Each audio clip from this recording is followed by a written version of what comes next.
ാണ് ഞാൻ കേട്ടിട്ടുണ്ട് ഗട്ട് ഹെൽത്തിൻ്റെ കാര്യങ്ങൾ പിള്ളേരെ അഫക്റ്റ് ചെയ്യാറുണ്ട്. അതുപോലെ പിള്ളേരുടെ ഡയറ്റ് ഒരു വലിയ പ്രശ്നമാണെന്നൊക്കെ. അപ്പം എത്രത്തോളം ബിഹേവിയറും ഡയറ്റും കണക്റ്റഡ് ആണ്? ഒബ്വിയസ്ലി കണക്റ്റഡ് ആണ്. അത് കുട്ടികളുടെ കാര്യത്തിൽ മാത്രമല്ല, ഇപ്പോൾ നമ്മുടെ കാര്യത്തിലാണെങ്കിലും നമ്മൾ ഇപ്പം പുറത്തുനിന്നൊരു ഫുഡ് കഴിച്ചു, അത് നമുക്കൊരു ഗ്യാസ്ട്രൈറ്റിസോ അല്ലെങ്കിൽ ഗ്യാസ് ട്രബിളോ അങ്ങനെ എന്തെങ്കിലും ഉണ്ടാക്കി, നമ്മുടെ ബിഹേവിയറിനെ അത് അഫക്റ്റ് ചെയ്യില്ലേ?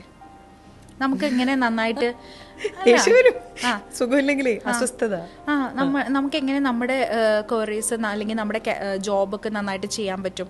ഇല്ല, ചെയ്യാൻ പറ്റത്തില്ലല്ലോ. അതായത് ഒരു ഗ്യാസ് ട്രബിൾ അങ്ങനെയൊക്കെ വരുമ്പോഴത്തേക്കും നമുക്ക് അതൊരു ഹെഡേക്ക് ആവും, അല്ലെങ്കിൽ വേറെ പല ബുദ്ധിമുട്ടുകൾ, അല്ലെങ്കിൽ വോമിറ്റിംഗ് സെഷൻ, അങ്ങനെ പല ബുദ്ധിമുട്ടുകളിലേക്ക് വരും. സോ ഈ ഗട്ട് ഹെൽത്ത് മെയിൻറ്റെയിൻ ചെയ്യുക എന്നുള്ളത് വളരെ ഇമ്പോർട്ടൻ്റ് ആണ്. ഈ ഗട്ടിലാണ് ഏറ്റവും കൂടുതൽ ഈ നമ്മുടെ എന്താ പറയണ ഈ ഡൈജഷൻ നടന്നിട്ട് ഈ ബ്രെയിൻ, അതായത് ബ്ലഡിൽ കാര്യങ്ങളൊക്കെ നടന്ന് അത് ബ്രെയിനിലേക്ക് ചെന്നിട്ട് ഓരോ കാര്യങ്ങളും, അതായത് ബ്രെയിനും സ്റ്റിമുലേറ്റഡ് ആവുന്നതൊക്കെ ഈ ഗട്ട് ഹെൽത്ത് പ്രോപ്പർ ആവണം. അതുകൊണ്ടാണ് നല്ല ഭക്ഷണങ്ങൾ, അതായത് നല്ല ന്യൂട്രീഷ്യസ് ആയിട്ടുള്ള ഭക്ഷണങ്ങൾ കുട്ടികൾക്ക് കൊടുക്കണം എന്ന് പറയണത്.